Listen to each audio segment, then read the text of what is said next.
Seja muito bem-vindo, eu sou Luciano S. e esse é o canal Casos Sobrenaturais Reais. Não deixe de fazer a sua inscrição e ativar o sininho para não perder os próximos vídeos e escreva nos comentários de que cidade você está nos assistindo. Desde já, o nosso muito obrigado.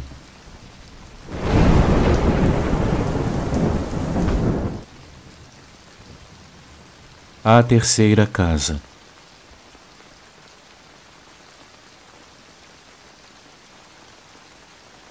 Olá, Luciano. Olá, amigos do canal.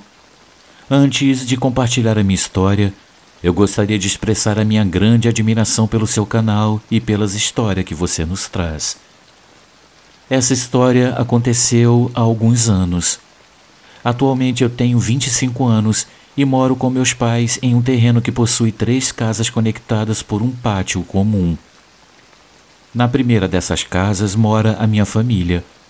A segunda casa hoje está alugada para um outro parente e a terceira casa permanece desabitada. A história aconteceu no ano de 2009, quando uma senhora de idade avançada, cerca de 60 anos, decidiu alugar a terceira casa que permanece desabitada até hoje. Nos primeiros 3 anos, a convivência transcorreu normalmente, porém, em outubro de 2012 começaram as irregularidades. Quando eu falo irregularidades, eu quero dizer gritos de pessoas, ruídos de animais dentro da propriedade a altas horas da noite e o fato da senhora ter trocado suas cortinas transparentes por cobertores escuros e grossos.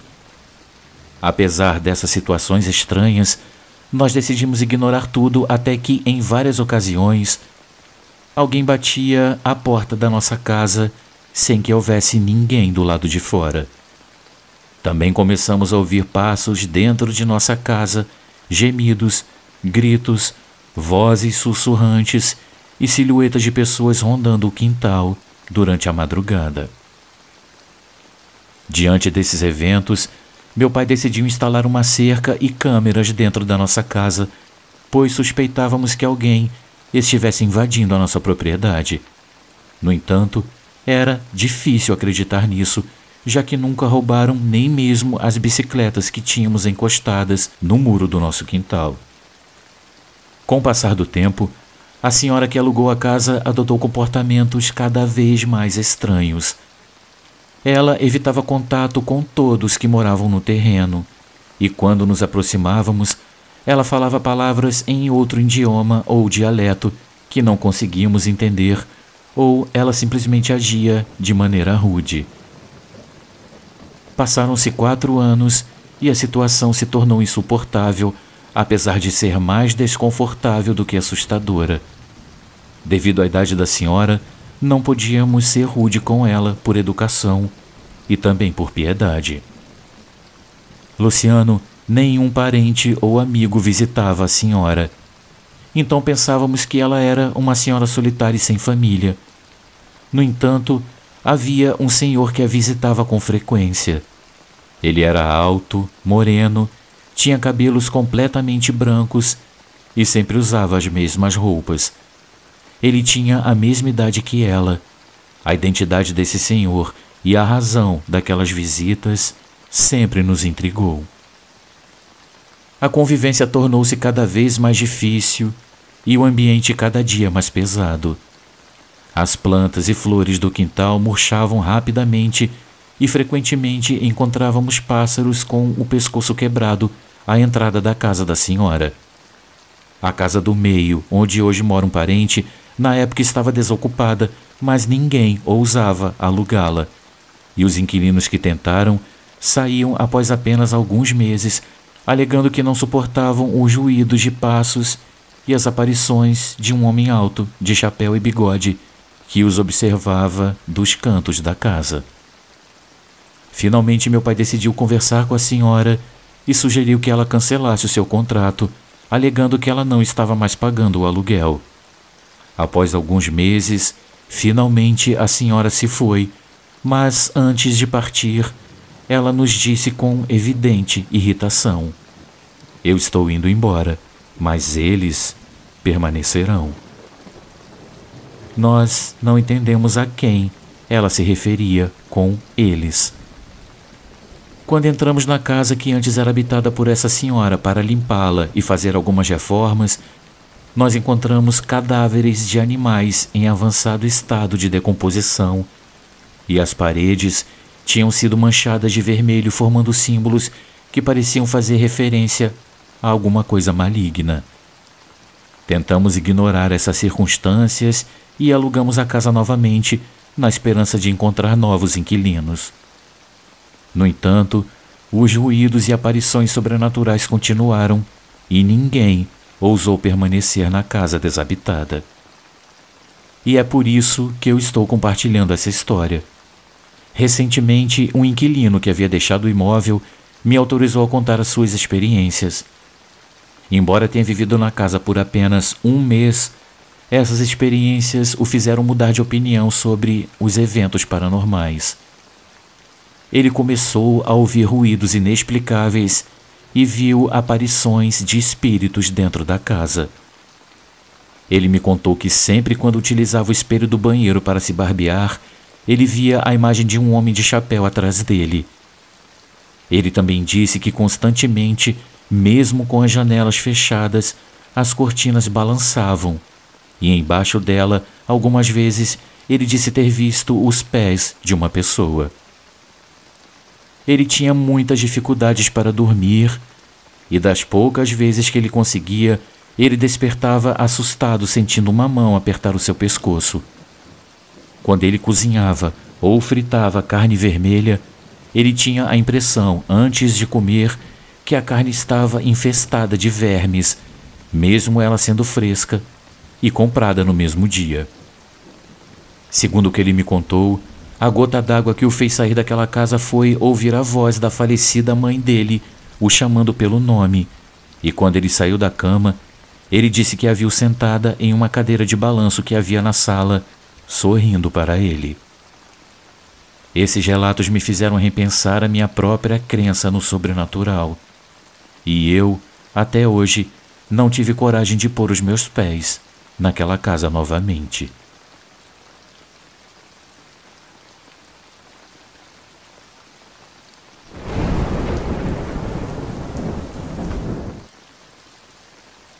O tabuleiro Ouija.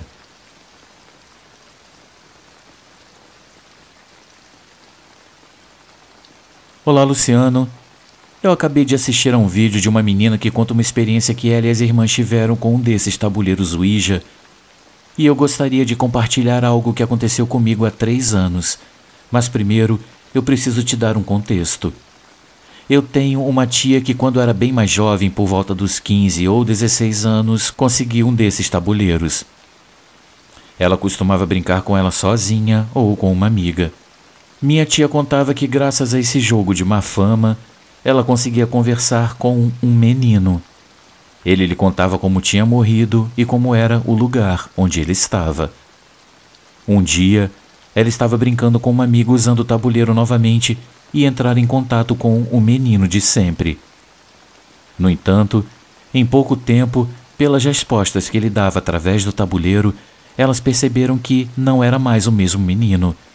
Parecia ser outra pessoa e parecia não ter boas intenções. Assustadas, elas seguiram as instruções que se supõe que alguém deve seguir para encerrar uma sessão. Elas tentaram se despedir daquele ser com o qual estavam falando, mas ele se recusou a sair. Nesse momento a minha avó chegou e, como ela é evangélica, ela olhou para elas com raiva e medo e as obrigou a parar o jogo. Então elas nunca conseguiram encerrar aquela sessão espiritual da forma como deveria ser feita. Minha avó pegou o tabuleiro e elas não souberam o que ela fez com ele, pois elas nunca mais o viram. Então as coisas começaram a piorar a partir desse evento. Minha tia começou a experimentar coisas realmente assustadoras. Ela sentia que estava sendo observada ou seguida constantemente e dizia que via uma sombra como a de uma pessoa com olhos vermelhos. Ela compartilhou isso com a minha avó que, recorrendo à religião que ela seguia, decidiu abençoar a casa. e por um tempo essas coisas pararam, mas depois recomeçaram novamente. Minha tia começou a acordar com arranhões e hematomas pelo corpo. Ela teve que aprender a conviver com isso. Os anos passaram e a minha tia se casou. Parte da família se mudou para outra cidade, incluindo a minha tia e a minha avó, e depois de um tempo, meus pais também acabaram se mudando. Só que, infelizmente, parecia que a minha tia trouxe o espírito com ela, porque não importava onde ela estivesse, coisas terríveis continuavam acontecendo. Quando ela se divorciou e voltou para morar com a minha avó, ela teve um sonho em que estava sendo enforcada e ela não conseguia respirar e nem se mover. Eu sei que isso comumente é descrito como paralisia do sono, mas o curioso é que quando ela finalmente conseguiu se mover, ela se levantou e se olhou no espelho e ela tinha marcas de mãos no pescoço.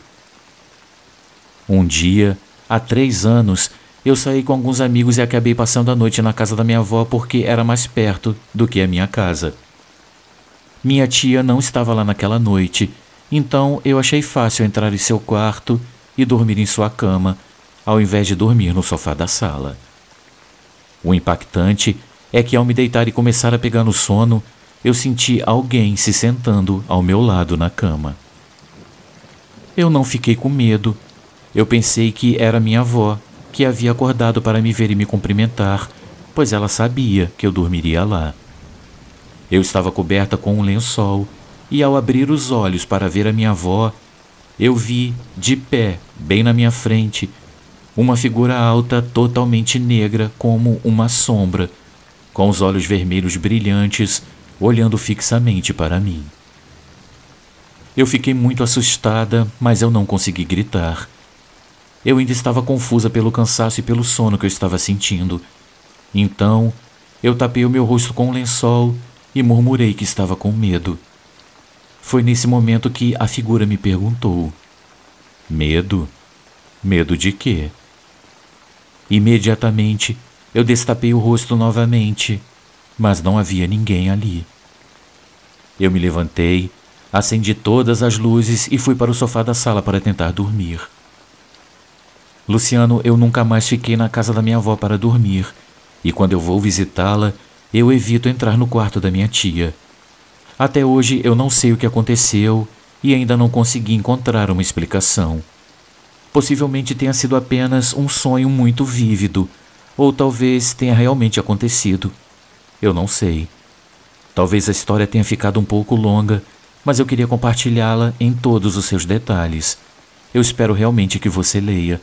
Eu sou uma grande fã do canal e finalmente tive coragem para contar a minha história. Um grande abraço a você e a todos os inscritos.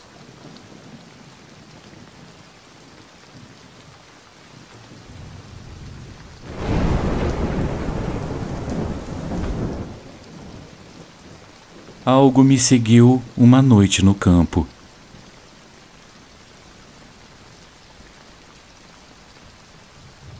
Saudações, Luciano. Isso aconteceu há 1 ano quando eu estava visitando meus avós que moram em uma casa afastada no campo. Naquela tarde, eu tinha jogado futebol com meus primos e nos divertimos tanto que o tempo passou voando. Quando terminamos, já era noite. Foi nesse momento que começamos a voltar para casa, mas percebemos que a luz pública do caminho tinha se apagado por um longo trecho, tornando a escuridão total. Não conseguíamos ver onde pisávamos e, como era noite, decidimos usar as lanternas dos nossos celulares para iluminar o caminho. Meus primos seguiram um pouco à frente, me deixando para trás. Como de costume, eu coloquei meus fones de ouvido e comecei a ouvir música enquanto caminhava. Eu estava tranquilo e relaxado, aproveitando o ambiente. No entanto, de repente eu ouvi algo atrás de mim. Era um som muito estranho e a única comparação que eu consigo fazer é que parecia um grito alto, como o de um sapo. A princípio, eu pensei que fosse parte da minha música, já que eu costumo ouvir rock e música eletrônica. Eu continuei andando, um pouco desconcertado, mas o som se tornou mais frequente. Eu tirei meus fones de ouvido e olhei para trás para garantir que não era minha imaginação ou talvez algum problema auditivo. Foi quando eu notei uma silhueta estranha à distância. Naquele momento, eu não sabia se era apenas uma sombra projetada pelo brilho do meu celular e dos arbustos, mas algo naquele instante me fez acreditar que havia algo ali. Era um sentimento de medo e curiosidade, quando você acredita ver algo, mas não consegue distingui-lo claramente. Eu decidi ignorar e continuei a caminhar para não me distanciar dos meus primos, que estavam cada vez mais à frente. Quando chegamos em casa, ninguém mencionou o que aconteceu na estrada. No entanto, na manhã seguinte, todos nós compartilhamos pesadelos envolvendo uma estranha sombra que nos observava à distância e nos dizia coisas perturbadoras. Parecia que eu era o único que tinha ouvido o estranho som durante o caminho. Contamos a história ao meu avô, que nos contou que naquela área por onde estávamos caminhando costumava morar um homem alto e magro que acreditavam ser um bruxo. Um dia, ele desapareceu sem deixar rastro, exceto por manchas escuras em toda a casa, como se bombas estivessem explodido. A vegetação começou a crescer em volta da casa e as pessoas a esqueceram completamente. Pode parecer estranho, mas eu acredito que esse homem ainda está por perto e que ele teve algo a ver com o que sonhamos e com o som que eu ouvi na estrada. Desde então, eu sempre me asseguro de estar acompanhado durante quedas de energias e ainda me pergunto o que teria acontecido se eu tivesse sozinho naquele momento.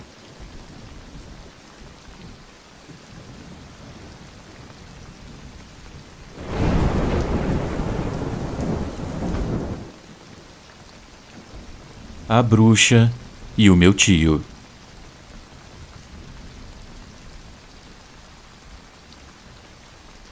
Essa história aconteceu há algum tempo, por volta do ano de 2009, e é um relato um tanto arrepiante. A minha tia, chamada Bem-vinda, e seu marido, Henrique, viviam felizes e aproveitavam o tempo comigo e meus irmãos. No entanto, no início de agosto daquele ano, tudo começou a mudar. Meu tio Henrique conheceu outra mulher e começou a trair a esposa. Minha tia notou uma mudança em seu marido, incluindo alterações de personalidade e caráter, entre outras coisas. Minha mãe e a minha prima Patty começaram a investigar o que estava acontecendo e quem era a nova parceira do meu tio. Elas descobriram que a nova mulher era uma conhecida bruxa da cidade e praticante de feitiçaria. Ao saber disso, minha tia Bem-vinda queria obter provas para se divorciar do marido. Em um momento, ela conseguiu tirar uma foto da nova parceira ao lado do Henrique. No entanto, algo estranho aconteceu quando ela tirou a foto porque a câmera quebrou instantaneamente e elas não conseguiram visualizar a foto. Isso surpreendeu a minha mãe e a Patty, já que a câmera nunca tinha falhado antes, muito menos de forma misteriosa. Mesmo sem provas, minha tia iniciou o processo de divórcio e decidiu se mudar para longe da casa para não encontrar mais com o marido. Ela foi morar na casa de uma senhora idosa que alugava um quarto e, no entanto, mesmo após essa mudança, eventos estranhos continuaram a acontecer. Na primeira ocasião, minha tia e um grupo de amigas da igreja planejavam uma oração em seu quarto. Quando elas entraram, elas perceberam um cheiro desagradável que estava impregnado em todo o local. Ao procurarem a origem do odor, encontraram uma bolsa preta. Depois de descartá-la, começaram a oração e disseram à minha tia que havia sido um ataque de bruxaria de alguém que estava tentando prejudicá-la. Na segunda ocasião, minha tia voltou ao quarto e sentiu o ar pesado e aquele mesmo odor terrível novamente. Ela vasculhou o quarto em busca da fonte, mas não encontrou nada. Ela chamou uma amiga sensível a essas coisas e juntas elas encontraram um boneco sujo com um fio ao redor dele.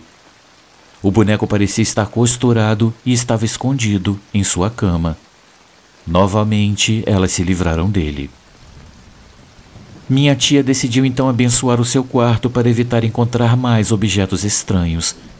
Mas isso não encerrou os eventos sobrenaturais. Na casa da minha mãe, também começaram a ocorrer coisas inexplicáveis. Meus pais costumavam brigar todas as noites e a minha mãe dormia no quarto que na época era compartilhado por mim e o meu irmão.